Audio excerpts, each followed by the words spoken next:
Assalamualaikum warahmatullahi wabarakatuh. Kembali lagi di channel Inspirasi Pendidikan. Bersama saya Pak Guru Adi. Kembali menyapa sahabat-sahabat CIP dimanapun berada. Nah, bagaimana kabarnya? Semoga senantiasa dalam lindungan Tuhan Yang Maha Esa. Nah, pada video kali ini, Pak Guru Adi akan membahas tentang cara penginputan nilai pada sasaran kerja pegawai negeri sipil tahun 2021.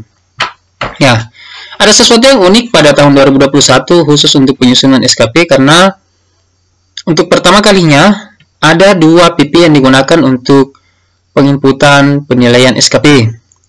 PP yang pertama adalah PP nomor 46 yang berlaku mulai dari bulan Januari sampai dengan bulan Juni, sedangkan PP nomor 30 berlaku untuk bulan Juli sampai dengan bulan Desember.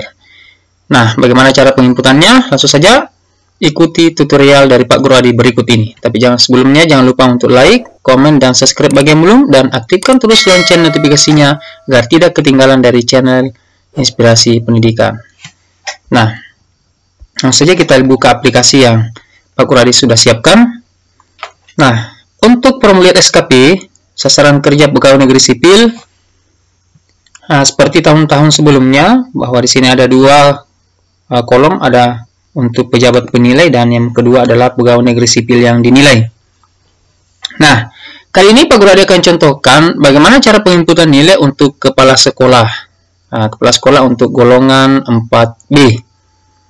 Nah, untuk golongan 4A sampai dengan seterusnya itu dinilai oleh Kepala Dinas Pendidikan. Jadi kembali saya ulangi bahwa untuk golongan baik guru maupun kepala sekolah, untuk golongan 4A ke atas, pejabat penilainya adalah Kepala Dinas Pendidikan.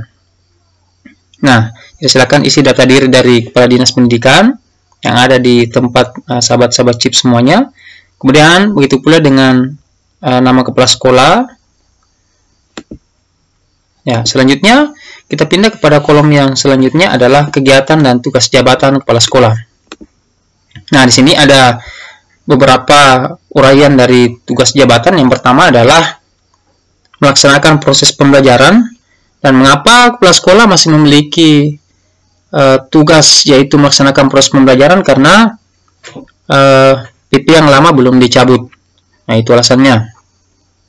Jadi yang pertama adalah merencanakan dan melaksanakan pembelajaran, mengevaluasi dan menilai serta menganalisis hasil pembelajaran, melaksanakan tindak lanjut hasil.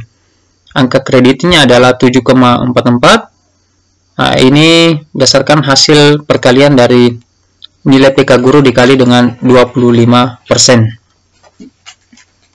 Nah, kemudian ada dua kuantitasnya atau outputnya, dua laporan PKKS untuk kualitas mutunya 100 dan waktunya 12 bulan. Nah, kemudian yang kedua adalah menjadi kepala sekolah dengan melaksanakan tugas manajerial, pengembangan kewirausahaan dan supervisi. Nah, seperti tadi bahwa nilai PKG dikali dengan 75% dan memiliki dua laporan PKKS 100 untuk kualitas mutunya dan waktunya 12 bulan. Ini sama semua, kualitas mutu 100 dan waktu 12 bulan untuk semua itemnya. Nah, kemudian selanjutnya adalah pengembangan keprofesian berkelanjutan. Misalnya dengan mengikuti diklat fungsional antara 30 sampai 80 jam. Jadi, setiap satu sertifikat yang bernilai 30-80 jam itu nilainya, angka kreditnya adalah masing-masing 1. Dari sini 2 karena ada 2 sertifikat yang ditargetkan dari bulan Januari. Nah, kemudian selanjutnya adalah melaksanakan publikasi ilmiah. Karena mulai dari golongan 3B yang akan naik pangkat ke 3C itu sudah membutuhkan satu karya tulis ilmiah. Nah, jadi diupayakan 1 tahun minimal ada 1 karya tulis yang dihasilkan. Kemudian selanjutnya adalah melaksanakan kegiatan yang mendukung tugas guru, misalnya dengan menjadi pengurus organisasi kepramukaan sebagai Madbikus. Nilai angka kreditnya adalah 1 untuk setiap SK. Dan yang selanjutnya adalah menjadi anggota organisasi profesi PGRI atau organisasi profesi yang lain ya, misalnya IG dan lain sebagainya. Sebagai pengurus aktif, nilainya 0,75. Nah, ketika misalnya dia sebagai pengurus ranting atau pengurus cabang, maka nilainya adalah 1. Nah, itulah untuk sasaran kerja untuk formulirnya. Kemudian di bawah ada tempat, tanggal, bulan, dan tahunnya. Kemudian di sebelah kiri ada pejabat penilai, yakni Kepala Dinas Pendidikan. Dan sebelah kanan ada nama kepala sekolah yang dinilai. Dan di bawah ada atasan pejabat penilai, yaitu sekretaris daerah. Nah, itu untuk formulir atau sasaran kerja pegawai negeri sipil. Nah, sekarang kita melangkah kepada pengukuran. Jadi nilai yang ada pada formulir atau sasaran kerja itu masuk pada target di kolom ini. Nah, cuma yang membedakan dari tahun-tahun sebelumnya adalah di sini ada angka kredit yang digaris. Nah, mengapa ada angka kredit yang digaris? Karena ini hanya berlaku untuk bulan Januari sampai dengan bulan Juni, yakni diberlakukannya PP nomor 46. Sedangkan untuk bulan Juli sampai dengan Desember itu berlaku dengan menggunakan PP baru, yaitu PP nomor 30. Sehingga angka kredit yang telah dimasukkan dalam sasaran kerja itu dibagi dua, karena hanya berlaku 6 bulan. Jadi angka kreditnya dibagi dua, kuantitas atau outputnya juga dibagi dua, yang semula 2 laporan hanya menjadi 1 laporan PKKS. Kemudian waktunya juga yang semula 12 bulan menjadi 6 bulan. Ya, begitu pula untuk tugas-tugas yang lain ke bawah semuanya dibagi dua. Ya, semuanya dibagi dua ya. Oke, sahabat-sahabat CIP, tidak perlu saya uraikan kegiatan dan tugas jabatannya. Intinya di sini adalah semua angka kredit yang telah ditargetkan pada sasaran kerja di bulan Januari semuanya dibagi dua dengan alasan karena hanya berlaku PP nomor 46 selama 6 bulan, yaitu dari Januari sampai dengan bulan Juni. Selanjutnya kita masuk pada berlaku PP nomor 46 seperti ini. Hanya membedakan sedikit adalah karena di sini sudah tidak ada lagi kolom tanda tangan di bawahnya, jadi hanya 1 lembar. Kalau yang semula ada tanda tangan dari pejabat penilai, atasan pejabat penilai, dan PNS yang dinilai. Kemudian ini tinggal menginput secara manual. Ini saya rasa tidak perlu saya jelaskan panjang lebar karena ini tidak ada yang berubah dari format ini. Nah, yang perlu saya jelaskan adalah, nah di sini ada angka kreditnya. Kalau yang semula untuk PP nomor 46 rentan nilai 60 sampai 75 predikatnya cukup, 76 sampai 90 predikatnya baik, 91 sampai 100 predikatnya amat baik. Nah, itu untuk PP nomor 46. Ya. Selanjutnya kita melangkah. Jadi sampai di sini berakhir PP nomor 46. Nah, selanjutnya kita masuk pada rencana SKP untuk PP nomor 30. Nah, ini mulai berlaku periode penilaiannya adalah di sini dimulai dari 1 Juli sampai dengan 31 Desember tahun 2021. Seperti yang tadi, silakan ditulis nama kepala sekolahnya, tapi yang berubah adalah dia di sebelah kiri, sedangkan sebelah kanan adalah pejabat penilai kinerjanya. Ya, nama kepala sekolah, NIT, kemudian pangkat, jenis gurunya, kemudian unit kerjanya. Nah, kita langsung saja melihat pada rencana kerja atasan langsung, unit kerja atau organisasi. Jadi ini diturunkan dari rencana kerja Bapak Kepala Dinas Pendidikan, diturunkan kepada rencana kerja kepala bidang, dan selanjutnya dimasukkan ke dalam rencana kerja atasan, rencana kerja kepala sekolah. Nah, di sini yang pertama dari rencana kerja atasan langsungnya adalah terselenggaranya pembelajaran, pembimbingan, dan evaluasi atau penilaian. Nah, rencana kerja yang dilakukan oleh kepala sekolah adalah yang pertama, modul bahan ajar RPP dan pelaksanaan PBM serta instrumen evaluasi pembelajaran dan penilaian tersusun secara lengkap sesuai dengan kurikulum 2013. Nah, adapun kuantitasnya adalah persentase modul, bahan ajar, RPP, dan pelaksanaan PBM serta instrumen evaluasi pembelajaran dan penilaian. Adapun targetnya adalah ada 4 laporan administrasi pembelajaran, yaitu buku 1, 2, 3, dan 4. Nah, kemudian kualitasnya kesesuaian administrasi pembelajaran dengan kurikulum 2013. Ya. Kemudian targetnya adalah 100% administrasi pembelajaran disusun dan diajarkan sesuai standar kurikulum 2013. Kemudian waktunya, rata-rata waktu yang dibutuhkan dalam menyusun KI/KD pembelajaran sesuai dengan alokasi waktu, yaitu 6 bulan. Ya. Nah, kemudian yang kedua adalah laporan administrasi pengelolaan SD mencakup manajerial, supervisi, dan kewirausahaan terlaksana sesuai 8 standar nasional pendidikan. Kemudian yang selanjutnya adalah yang kedua, terselenggaranya peningkatan kompetensi dan kapabilitas PTK. Nah, selanjutnya rencananya adalah keikutsertaan dalam kegiatan seminar dan pelatihan diikuti secara proaktif sehingga memperoleh predikat baik dan diterapkan di lingkungan sekolah secara profesional. Oke, kemudian selanjutnya adalah laporan penelitian tindakan sekolah dalam bentuk karya tulis ilmiah, jurnal ilmiah tersusun secara lengkap dan sesuai standar penyusunan karya tulis. Nah, kemudian yang ketiga, rencana kerja atasannya adalah terselenggaranya pembelajaran, pembimbingan kegiatan ekstrakurikuler. Nah, keikutsertaan sebagai anggota aktif kepramukaan tercatat dan terdokumentasi serta dilaporkan setiap periode. Jadi semuanya 6 bulan ya waktunya. Kemudian yang keempat, terselenggaranya peningkatan kompetensi dan kapabilitas PTK. Jadi keikutsertaan dalam kegiatan organisasi profesi PGRI dilaksanakan dan diikuti sesuai anggaran dasar dan anggaran rumah tangga sesuai kode etik organisasi. Jadi ini juga 6 bulan waktunya. Kemudian jika ada tugas tambahan, kinerja tambahan, silakan diinput di sini. Ya. Kemudian di bawah ada tanggalnya. Kemudian yang sebelah kanan adalah pejabat penilai kinerja dan yang sebelah kiri adalah kepala sekolah yang dinilai. Ini untuk rencana kerja jabatan administrator dan jabatan fungsional. Selanjutnya kita masuk pada keterkaitan.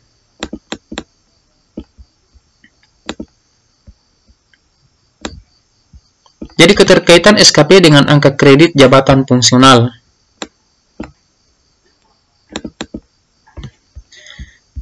Jadi ada nama kepala sekolah dan nama pejabat penilai kinerja. Langsung saja kita lihat rencana kinerjanya. Yang pertama, kinerja utama. Yang pertama, modul bahan ajar RPP dan pelaksanaan PBM serta instrumen evaluasi pembelajaran dan penilaian tersusun secara lengkap sesuai dengan kurikulum 2013. Jadi, apa yang ada di rencana kerja itu lagi yang pindah ke sini. Kemudian kita lihat butir kegiatan yang terkait. Merencanakan dan melaksanakan pembelajaran, mengevaluasi dan menilai serta menganalisis hasil pembelajaran, melaksanakan tindak lanjut hasil. Ya, outputnya adalah laporan penilaian kinerja dan angka kreditnya yaitu 3,72. Selanjutnya yang kedua, laporan administrasi pengelolaan SD mencakup manajerial, supervisi, dan kewirausahaan terlaksana sesuai 8 standar nasional pendidikan. Ini juga ada pada rencana kerjanya tadi, yang menjadi kepala sekolah. Jadi apa yang ada pada rencana kerja itu juga yang masuk di sini. Ya, jadi tidak perlu saya jelaskan satu persatu. Kemudian di bawah ada tanggalnya dan pejabat penilai kinerjanya yaitu kepala dinas pendidikan. Selanjutnya kita masuk pada penilaian. Nah, di penilaian ini, nah inilah yang menentukan nilai dari seorang kepala sekolah yang dilakukan oleh atasan pejabat penilainya. Dalam hal ini adalah kepala dinas pendidikan melalui pengawas-pengawas yang ditunjuk untuk menilai kepala sekolah tersebut. Nah, rencana kerja atasan langsung. Jadi yang tadi adalah terselenggaranya. Jadi apa yang ada pada rencana kerja kita langsung lihat di sini. Kalau misalnya realisasinya, targetnya adalah 4 laporan. Jika dia bisa menyelesaikan 4 laporan, maka nilainya capaiannya adalah 100. Maka karena dia 100, kita lihat lagi di sini untuk predikat. Untuk PP nomor 30, jika dia rentang nilainya 75 sampai 89 bernilai cukup, 90 sampai 109 bernilai baik, sedangkan 110 sampai 120 bernilai sangat baik. Nah, karena tadi adalah 100, maka nilainya adalah baik. Ya, berbeda dengan predikat capaian yang lama, jika dia 100 maka dia sangat baik. Nah, untuk PP nomor 30 yang baru, jika dia mendapatkan nilai 100, maka dia baru bernilai atau predikatnya adalah baik. Ya, itu bedanya. Jadi, kategorinya adalah baik, nilai tertimbangnya adalah 100. Begitu seterusnya cara pengisiannya. Dengan yang kedua, jika dia berhasil menyelesaikan targetnya, maka nilainya adalah 100. Jadi sesuai dengan realisasi. Kalau misalnya dia hanya bisa mencapai 90, ya itu juga kita input di sini. Jadi sekedar saya berbagi cara pengisiannya. Jadi realisasi sesuai dengan kenyataan ya, sahabat-sahabat cheat. Itu saja intinya. Tidak perlu saya paparkan semuanya. Ya, langsung saja kita masuk pada perilaku. Nah, kita lihat di sini ada perilaku kerja. Penilaian perilaku kerja pejabat fungsional madya, jadi 4A sampai seterusnya. Standar dipersyaratkan 4 sampai 5. Nah, di bawah standar 3 atau tertinggi 6. Ya, kita lihat yang pertama ada orientasi pelayanan. Di sini ada checkbox yang disediakan. Ada beberapa item penilaian di bawahnya, misalnya ketika memberikan pelayanan kepada pihak-pihak yang dilayani. Ya, kita lihat di sini ada 3 checkbox, silahkan dicentang. Misalnya kita centang hanya 1, maka nilainya adalah 4. Kita centang 2, maka nilainya adalah 5, dan kita centang 3, maka nilainya adalah 6. 6 itu bernilai sangat baik. Ya, misalnya kita kosongkan 1, maka nilainya adalah 5. Ya, begitu seterusnya. Ya, ada beberapa di sini, beberapa item jadi perbedaannya adalah kalau yang dulu ada 6 item di PP untuk PP 46, sekarang untuk PP 30 hanya 5 item. Ya, begitu cara penilaiannya. Kemudian ada yang ketiga adalah inisiatif kerja, yang keempat kerjasama, kemudian yang kelima adalah kepemimpinan. Ya. Itu untuk perilaku PP nomor 30. Nah, sini konversinya. Ini langsung rumus. Ya, dari sini orientasi pelayanan. Nah, jadi kalau Bapak Ibu mendapatkan aplikasi ini, Bapak Ibu tidak perlu otak-atik di sini karena ini adalah sudah menjadi rumus. Kita lanjut ke sheet yang selanjutnya. Nah, ini dia.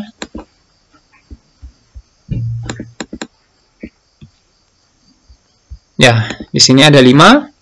Yang pertama ada orientasi pelayanan, inisiatif kerja, komitmen, kerjasama, dan kepemimpinan. Jadi sesuai dengan berapa banyak tadi yang dicentang pada kotaknya, ya itulah nilainya di sini. Nah, 105 untuk orientasi pelayanan masih bernilai baik. Nanti dia sangat baik jika nilainya adalah 110. Ya, begitu pula dengan inisiatif kerja nilainya 105, maka predikatnya adalah sebutannya adalah baik. Komitmen 109, maka sebutannya adalah baik. Kemudian kerjasama 105, sebutannya baik, dan kepemimpinan 109, sebutannya baik. Nah, kita lihat di sini. Jadi nilai kinerja PNS adalah 102. Di sini jika ada ide-ide baru, nah jika Bapak dan Ibu guru, sahabat-sahabat cheat memiliki ide baru, nah silakan dipresentasikan kepada Bapak, kepada dinas pendidikannya untuk dibuatkan SK bahwa memang betul karya inovasi yang Bapak dan Ibu guru buat semuanya memang betul hasil karya originalnya dan belum pernah dibuat sebelumnya atau bukan plagiat. Nah, jika sudah di SK-kan oleh Kepala Dinas Pendidikan, maka boleh dimasukkan sebagai ide baru pada SKP di tahun 2021 ini. Nah, selanjutnya di bawah ada tanggal dan Kepala Dinas Pendidikan untuk pejabat penilai kinerjanya, dan sebelah kiri ada PNS yang dinilai dalam hal ini adalah kepala sekolah. Selanjutnya ada integrasi.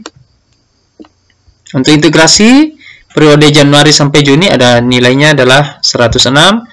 Periode Juli sampai Desember nilainya adalah 102. Dan untuk nilai kinerja PNS tahun 2021 untuk prasekolah yang saya contohkan ini adalah 104. Maka memiliki predikat baik. Nah, selanjutnya di bawah ada tempat dan tanggalnya, kemudian pejabat penilai kinerjanya, dalam hal ini kepala dinas pendidikan, dan pegawai negeri sipil yang dinilai adalah kepala sekolah. Nah, ini yang terakhir yaitu laporan dokumen penilaian kinerja. Jadi nama kepala sekolah yang dinilai, ini pangkat, golongan ruangnya, jabatan, dan unit kerjanya silahkan diinput pada kolom ini. Dan yang kedua adalah pejabat penilai kinerja, jadi nama kepala dinas pendidikannya, NIP, pangkat, golongan ruang, jabatan, dan unit kerjanya.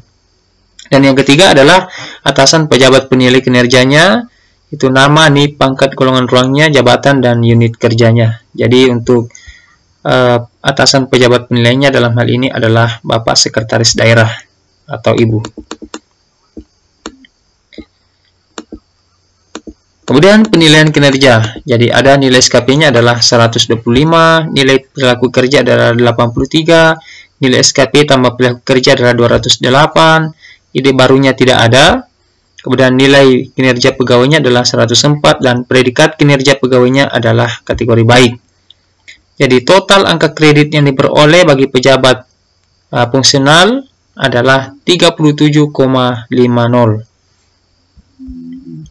Nah, selanjutnya adalah permasalahan, rekomendasi, keberatan, penjelasan pejabat penilai atas keberatan, dan keputusan atasan pejabat penilai kinerja jika ada.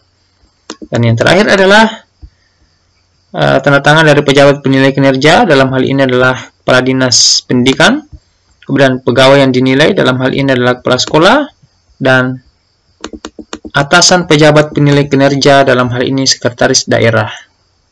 Nah, sahabat-sahabat CIP dimanapun berada, nah itulah tutorial cara penginputan SKP, nilai pada SKP tahun 2021. Nah, semoga tutorial ini bisa bermanfaat kepada sahabat-sahabat CIP dimanapun berada, dan khususnya kepada diri pribadi Pak Guru Adi. Dan jika sahabat-sahabat CIP memiliki saran-saran atau ide-ide, silahkan tinggalkan di kolom komentar, karena Pak Guru Adi sangat terbuka untuk menerima sumbangsi-sumbangsi pikiran yang sifatnya membangun. Nah, akhir kata, mohon maaf yang sebesar-besarnya jika terdapat kekurangan dalam penyampaian tutorial kali ini. Jangan lupa untuk like, komen, dan subscribe, dan aktifkan lonceng notifikasinya agar tidak ketinggalan dari video-video yang Pak Guru Adi insya Allah akan upload selanjutnya. Demikian konten kali ini, lebih dan kurangnya mohon dimaafkan. Wassalamualaikum warahmatullahi wabarakatuh. Salam CIP.